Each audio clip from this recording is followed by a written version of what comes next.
yene munyobore ngenda bayoboza ngarayibambe chuni munyobore dore ngenda bayoboza ngarayibambe inzira nziza igana mataba ngarayibambe ingozi migero ninzuzi mihino ngarayibambe y'abagore b'inzobenye ibiminwa y'inziga ngarayibambe cyo nimunyobore dore ngenda bayoboza wenye ngarayibambe ye nimunyobore kwa ndemarugamba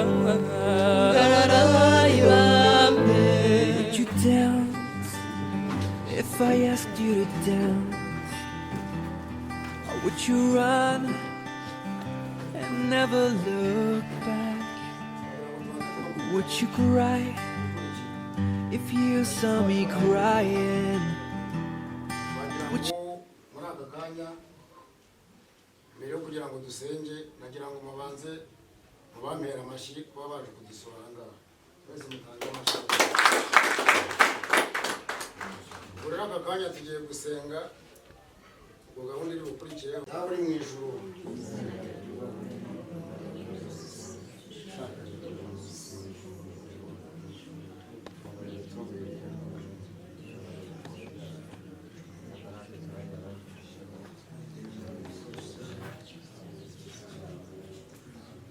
nuko turagushimye Mana yacu ko watuzaniye abashyitsi bakabageza hano amahoro. Nyagasani turabigushimiye cyane kuba mu muhanda hose uzi ko haba harimo ibisitaza byinshi cyane, ariko Nyagasani abashyitsi bacu bagejeje ahangaha. None icyo tugusaba Mana turagira ngo bicare hano tuganire duhuze umwuka, noneho aho baza gutahira Nyagasani n'ubundi bagenda imbere wagezeyo amahoro. Mana ni wowe utuyobora twese ku isi ya rurema, turabigusabye kubwa Yesu Kristo umwami wacu ku izina.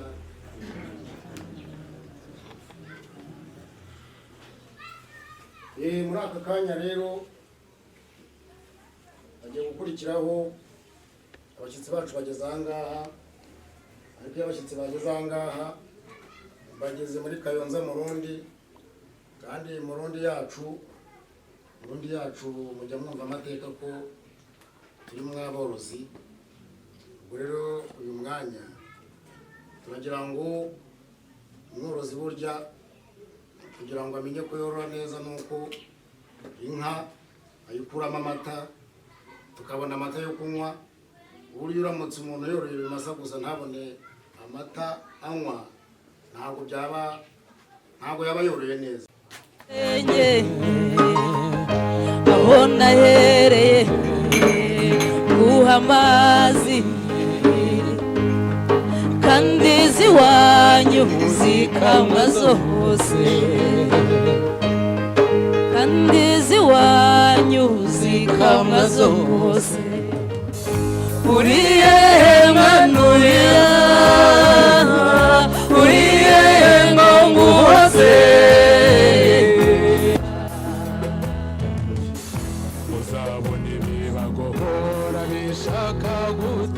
mbamira urwo rukundo murabe maso atagira umwanzi ubacamo icyanzu. murakomeze mutwaze ntabwo nzabahana, nzahorana namwe nsimbura ibibarwaje. wamwe ababyeyi azamuguhitisha jamwizure mureba muhumure narazize n'ibiturukundo ntihagire ikibakanga. murizihirane cyane mumenye ko ari umwanya wanjye ntibaguhe neza kandi umusanga ntukabikangwe ujye umpamagara nanjye nze tujye tunyana nihashira iminsi azigorora umureba niba kandi usanze ari wowe ujye umuhu ujye unyambaza nkuvure nawe uri umurwayi muhumure narateze n'imikurukundo ntihagire ikibakanga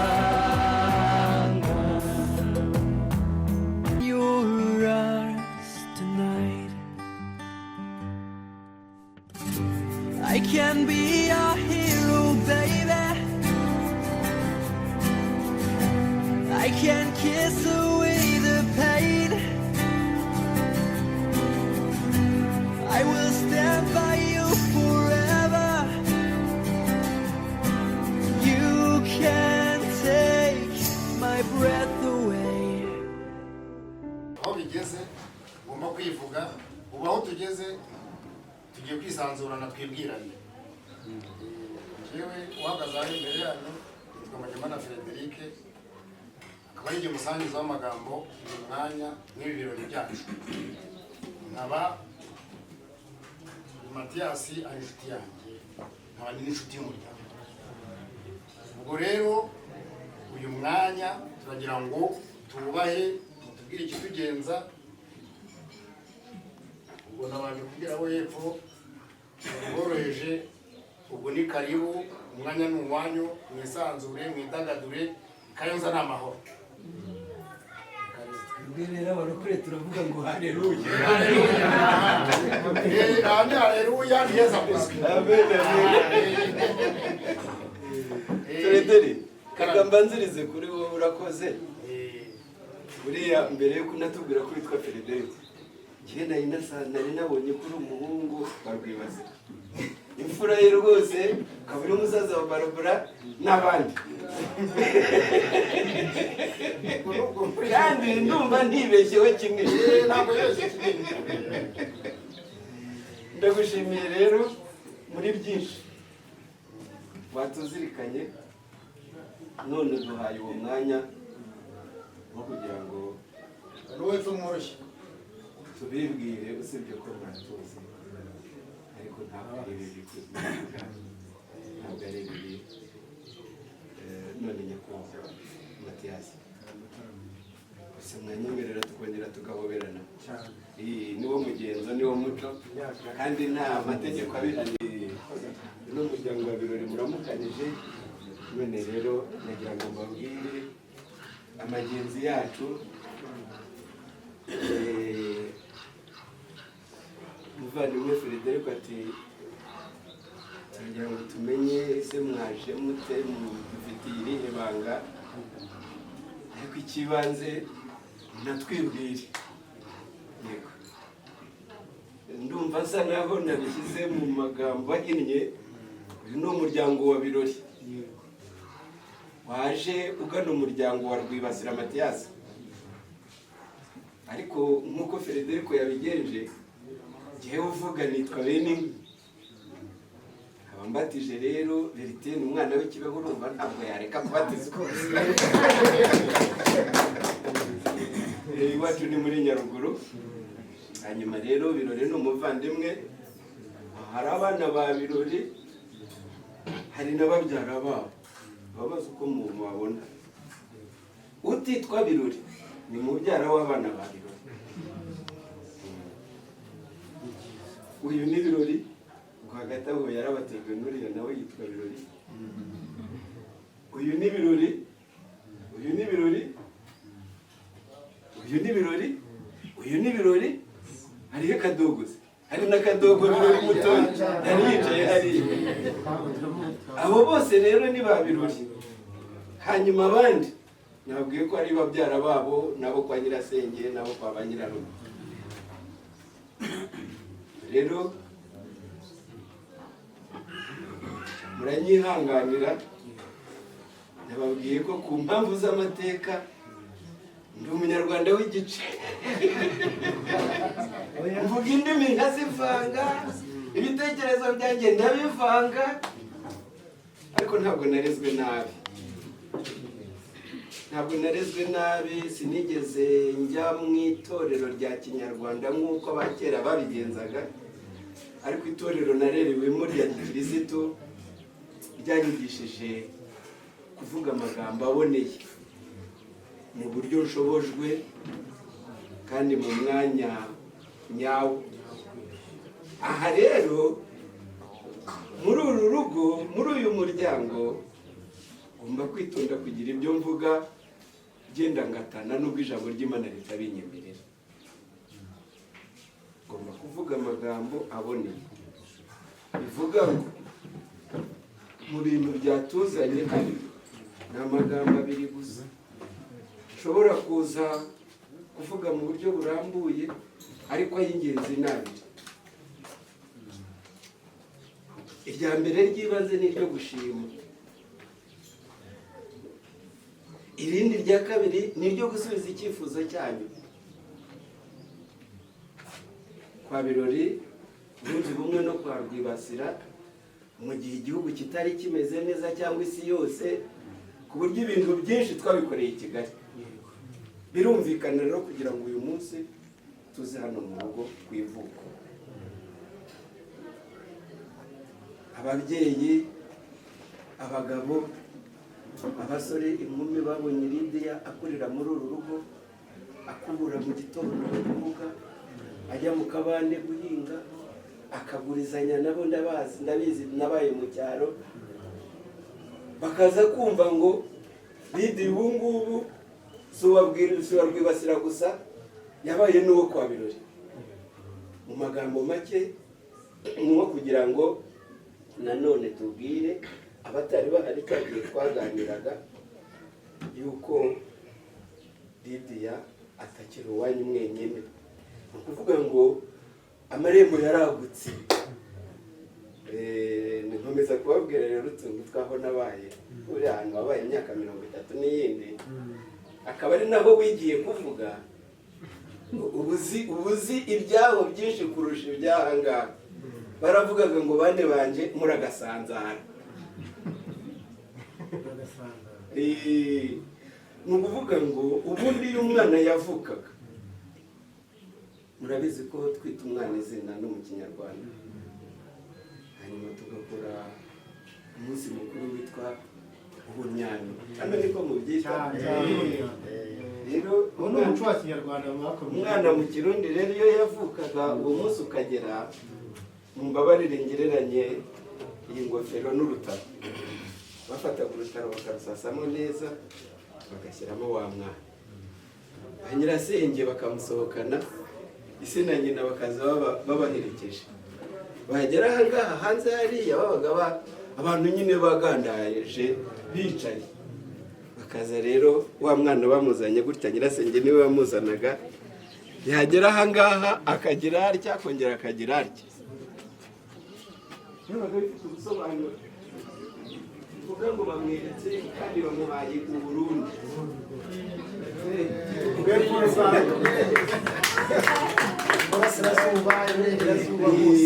Bamweretse kandi bamuhaye u Burundi.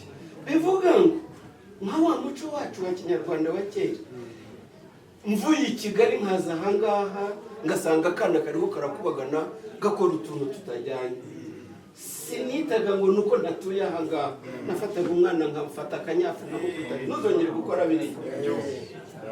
Umwana yabaga ari uw'igihugu. Rero Lidiya umunsi mwita izina, mu yandi magambo mwari mwamweretse igihugu, hanyuma mwamuhaye n'igihugu. Rero yiswe irindi zina rigeretseho yitwa Birori. Noneho rero narindi usa n'usasira kugira ngo babwire impamvu yo kuza mpera ku ijambo rivuga ngo twazanywe n'ibintu bibiri. Ijambo rya mbere ni iryo gushima, irindi ni iryo gusubiza igisubizo cyanyu, icyifuzo mwaduhaye icyo gihe. ubwo twari turi twenyine hariya kubera ibihe bitari bimeze neza, ariko abaturanyi bamenye impamvu ituzanye.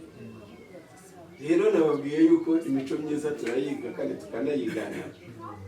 Genda umurokore, muraza kumva ibintu mvuga byinshi hagenda hagarukamo amagambo y'ijambo ry'Imana, kuko ibyiza nta kibumu cyatuma umuntu atabyiga.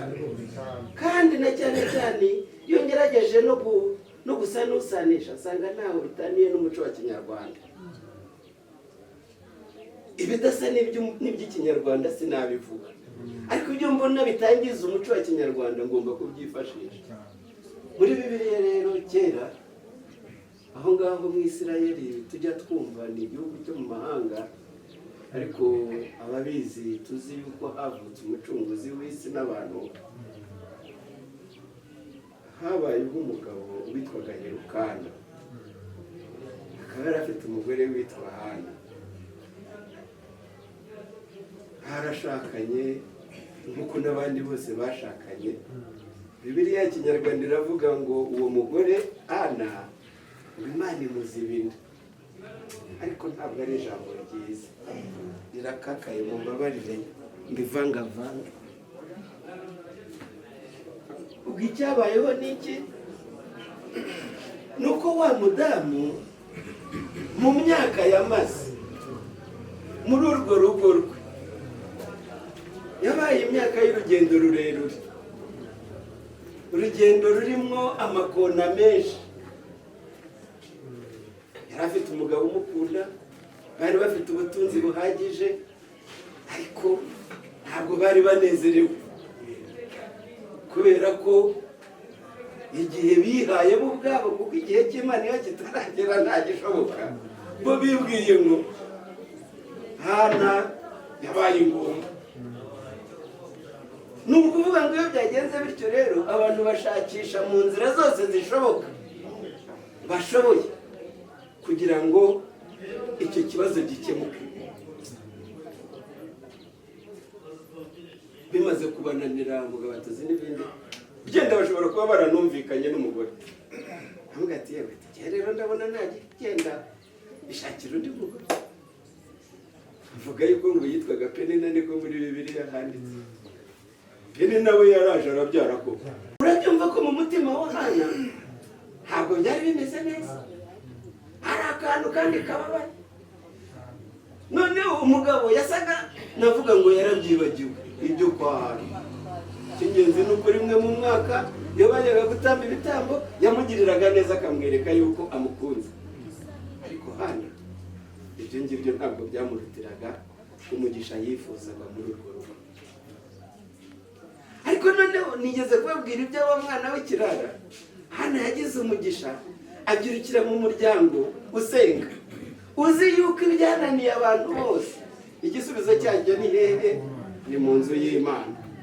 Aragiye arayibwiye mu rurimi rw'iwabo no mu buryo yabitekerezaga, nk'uko natwe tujya tubigenza. Iby'urucantege rero ntibijya bibi. Ibaze ko n'umutangiye amugato, ariko uwo mugore uzageza hehe n'iryo zindwe ryawe?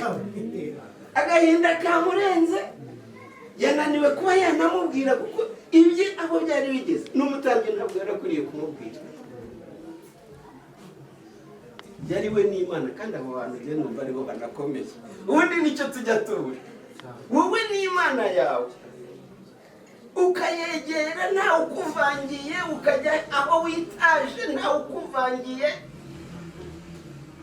ukayibwira kandi irasubiza.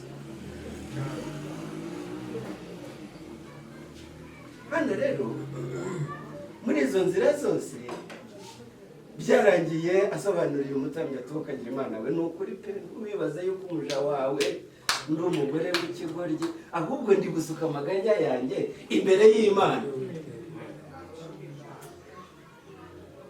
Umutambyi yamubwiye ijambo ryiza, avuze yuko uwo mwana navuka azaza kumutura Imana, akaba mu nzu y'Uwiteka akayikorera. Igihe cyarageze rero nyuma y'icuka ry'uwo mwana amaze gukura, nyina aramuzana. Urabyumva yazanye nyina se, ariko abantu mana uzi ko yari yaramwibagiwe, yari yaramwibagiwe. Ikibitwereka ni uko yahageze akamubwira ati rega nijye wa mugore, bajya banabiririmba nijye wa mugore waje ahangaha cya gihe agahinda karandenze, umubabaro ari wose, ndirira imbere y'Uwiteka Imana kugeza n'ubwo wowe ubwawe wamutambye uvuga ko nasinze bitewe n'uko nari imeze, kandi koko yari yasinze agahinda. Ati none rero uyu mwana umuzanye kugira ngo nkore igitambo cy'Uwiteka ushimira Imana ku byo yakoze. Uzi yuko nyuma mu byanditswe hirya hari n'aho bavuga ngo ingumba ibyaye kangahe karindwi, bazi umwana umwe ukamukubisha zirindwi. Urumva umunezero yari afite uwo mubyeyi. Twebwe rero natwe agahinda kari karatwishe iwacu kwa Birori. Babyeyi muri aha, abagabo muri hano, ni ukuri umubabaro wacu washiriye muri uru rugo. Nimubahereze icyubahiro nabo mubakomere mu mashyi, atugiriye neza. Umwana wacu yavutse nk'abandi bana, akura nk'abandi bana, igihe kiragera tubona nyine yuko akwiriye kubaka. Ariko se amarembo twacaga imbere yanganaga iki? Ni menshi cyane, ni menshi cyane. Ntabwo dushobora kwibagirwa rero yuko twageze kwa Rwibasira tugakingurirwa, tukinjira, tukaruhuka, tukakirwa. Mubyeyi rero, iryo ni ryo jambo rya mbere mbabwiye, mwaraturuhuye. Imana ibahe imigisha myinshi myinshi myinshi, hungu na kobwa n'amatungo n'inshuti z'imigisha, ariko iz'umuvumo zizakomeye hariya.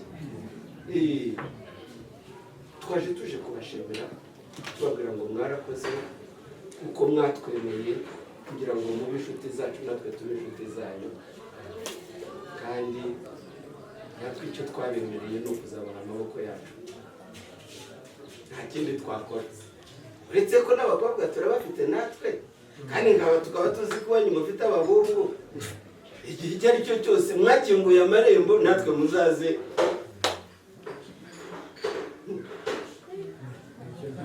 kwirengagiza. Twari tuzi ko aho Lidiya yaturutse nta wundi mwana uzamusimbura. Ni ukwigomwa, mwaratwigomwa, muratwigura, muduhereza Lidiya.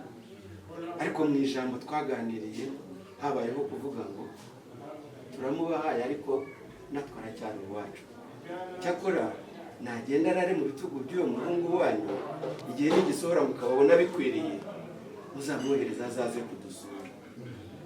Rero twari tuje kumusabira uburenganzira bwo kugira ngo abone agaruke mu rugo, aze gusura abo mu rugo, baramukumbuye na benshi yewe. Rero twari tuje twubahiriza ijambo twasezeranye, kandi buriya nyine inshuti muri Bibiliya biranditse mu gitabo cy'Imigani ibice 17 umurongo wa 17, uvuga ngo inshuti zikundana ibihe byose, kandi umuvandimwe avukira gukura abandi mu makuba. Iko ijambo ry'Imana ritubwira, kandi turaryemera nk'uko nguko, kandi ni ukuri.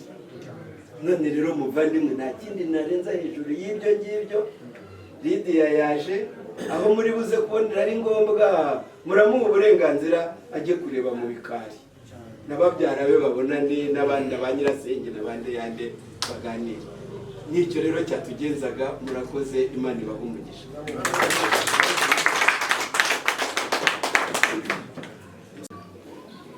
gusa mbere yuko wenda ntugire icyo mvuga, hari ababyeyi bataragera aho ngaha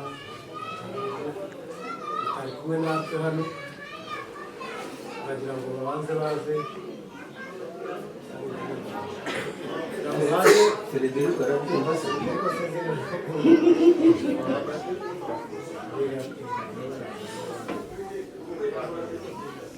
Biza bw'Imana ze wiriweho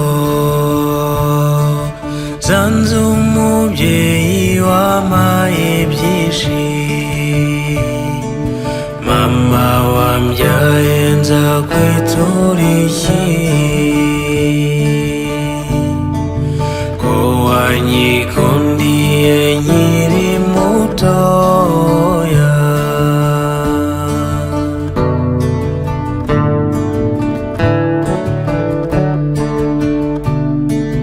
Chingoni zamba mubyeyi we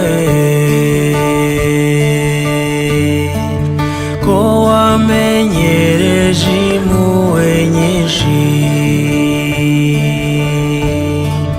mama wambyaye nza kwitura iki uri umubyeyi ukwiye impundu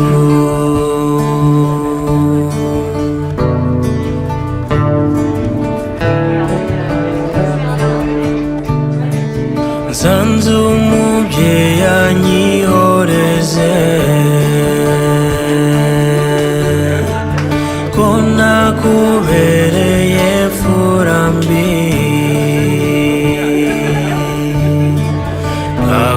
nkaguteteza ijoro n'umunsi mbabarira sinzongera Babarira sinzongera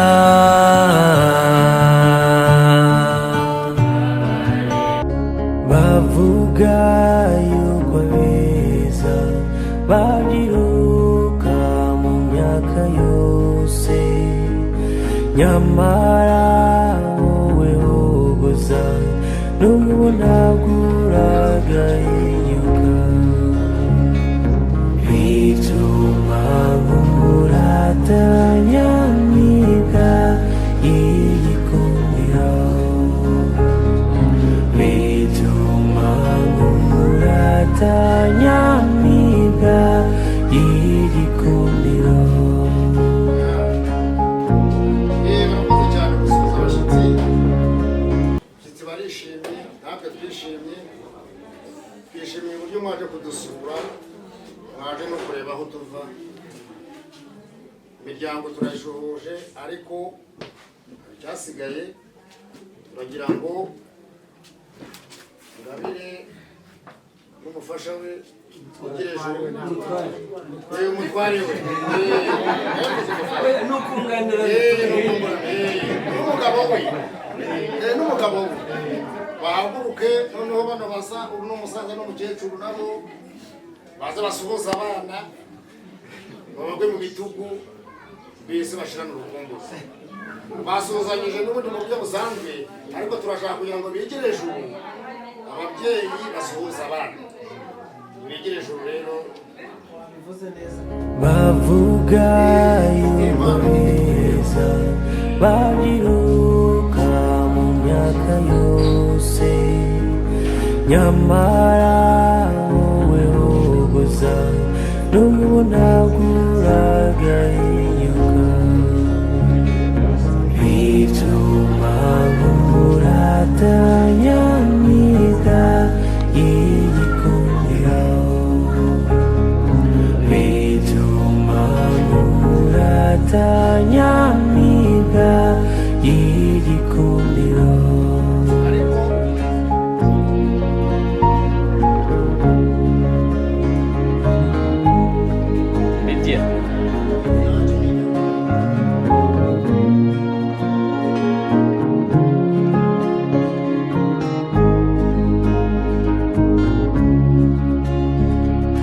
wakunze ukuzi neza wenda ibyiza biyabye cyane uko matanye ingabiye zigukundisha isi n'ijoro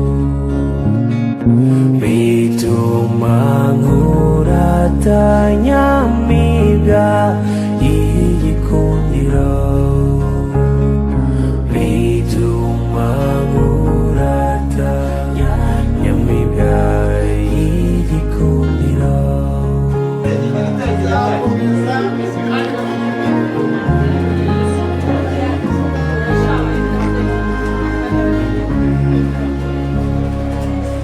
nagusanze mu birori maze mbona userutse neza n'undi utwamitse umunega maze ibyiza bikadusaba bituma nkuratanya mpinga y'igikundiro bituma nkuratanya mpinga y'igikundiro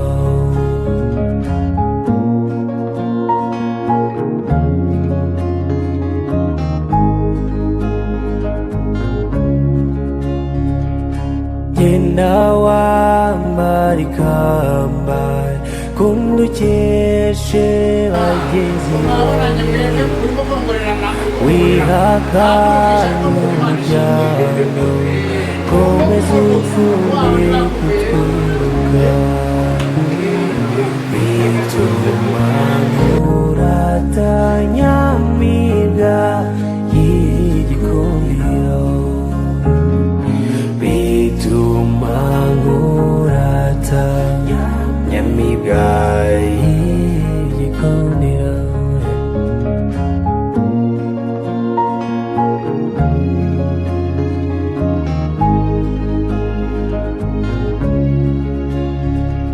nsanga mwishema ryinshi mu masabukuru yose utwibutse urugwiro rw'ibihe twabanye byose nabo bagendanye umuryango wa birori bari kuyangabire muri sena imana irahumuje kandi gasaba abari aha ngaha bambera amashyi y'ishimwe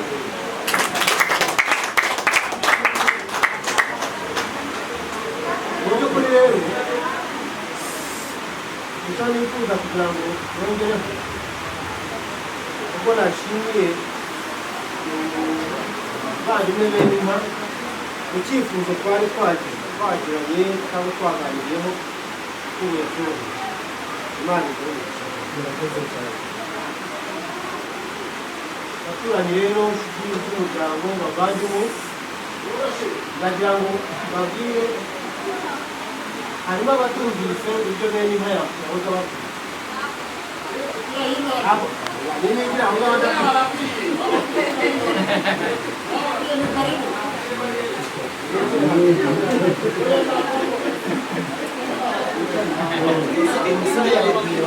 reka mpagarara aha ngaha wenda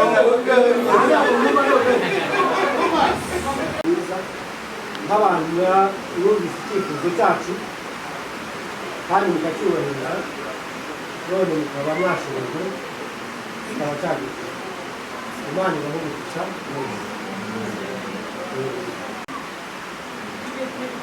ubu ngubu ubona bamwe bari aha hari abatashoboye kuza kubw'impamvu nyinshi muri iki gihe ni mu gihe cy'imvura abantu benshi kuboneka inaha mu byaro bari gusa nubwo tutari kumwe nabo kijya gihe ariko twari kumwe ku mutima no mu bitekerezo no mu bikorwa byose abenshi batubaye hafi baradufashije muri biriya bihe gutegura ubukwe ibintu bitoroshye rwose turongera kubashimira cyane mwese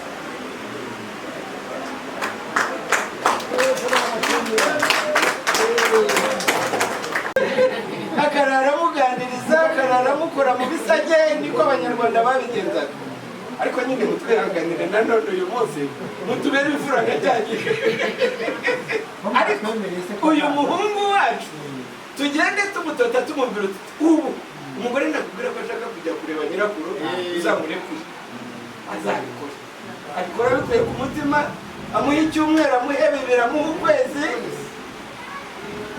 hanyuma bashyirane urukumbuzi umukecuru yabaye umuntu mukuru nawe aba yabigenje nka kuriya nakomeje kumwitegereza none rero bavandimwe mwari mutubwiye ngo tube dutegereje ngo imvura ibanze yite ariko ageze ko bavuze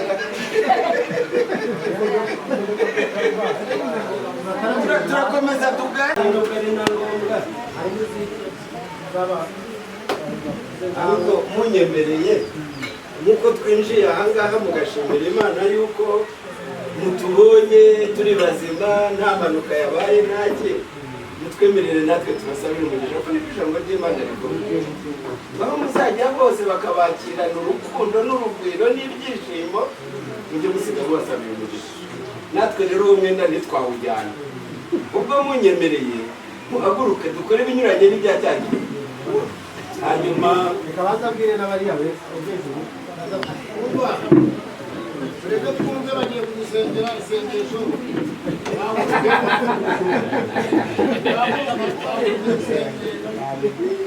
hanyuma buri umwe wese rero Imana yaduhaye umudendezo wo gusenga uburyo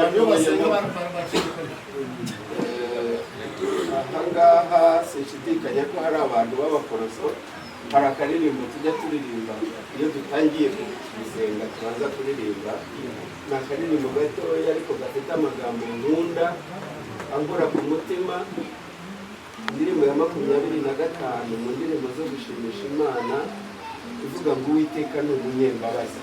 Niba turi ahangaha banyarwanda ubu mbivuge muri rusange ahangaha kuko imbabazi z'Imana cyane muzirikane igihe turimo noneho munakurure babandi byariho bibaho cyagiye aho bari bahagaze ibirori nk'ibingibi ntabyo bari barimo ahubwo bariho bavuga ngo Mana ntabara Mana ntabara hanyuma bagize umugisha rero bagatabarwa uyu munsi dushobora kuba turi kumwe kandi simbishidikanya barahari ariko icyo gihe nacyo tukibuka rero abakazi barakamfasha gafite ibitero bibiri tukaririmba Uwiteka n'umunyembabazi n'umukunzi wacu udahemuka awarondora imbaraga agira abagera urukundo rwe rwinshi niwe tangiriro n'imperuka aturindisha imbaraga nyinshi tumushimire ibyatubayeho turagize n'ibiri imbere bifatana amaboko turagushimiye Mana nziza ibyiza nk'ibi ngibi nta wundi ubitanga ni wowe gusa nubwo ab'isi birirwa bashakisha amahoro abatayashakira muri wowe ntayo bagira bararasana bakicana bakubika imisozi bakubura inzangano ziteye ubwoba ngo bariho barashaka amahoro ariko nta mahoro abonerwa mu mbunda nta mahoro abonerwa mu mihoro nta mahoro abonerwa mu bwicanyi amahoro yuzuye kandi asakara hose akomoka iwawe niyo rero atubesheje ahangaha uyu mwanya muri urugo no mu muryango kwa Rwibasira twahishajwe nawe kandi turagusaba kugira ngo umuhe umugisha kuko wamuteretse kuri uyu musozi akabawe bose bakaba bahanezererewe bakaba baguwe neza twicajwe ahangaha tuvuga ibyiza wakoze ku isi yaremwa n'uyu mwanya ukaba ukibikora kandi tukaba dufite n'ibyiringiro by'uko n'ibihe biri imbere uzakomeza kutugerera neza turagushimira rero yuko wabanye natwe muri uyu mwanya ibyo twaba twavuze dore ko twavuze byinshi ibitaguhesheje icyubahiro tubabarire tweze kandi mu izina rya Yesu Kristo ibyiza byose twavugiye ahangaha biba ari ibihesha ikuzo izina ryawe.